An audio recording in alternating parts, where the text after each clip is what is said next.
Hey guys, just a quick video here. Today is my birthday, and Mrs. Onyx Model, being the fantastic person that she is, went out and picked this up for me.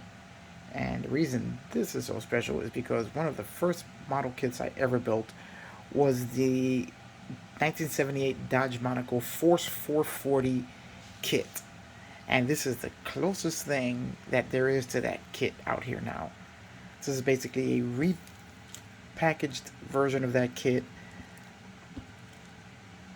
but including the 4-door body style as opposed to the 2-door. But it brings all the same accessories that I remember built from when I was a little kid and one of my first builds.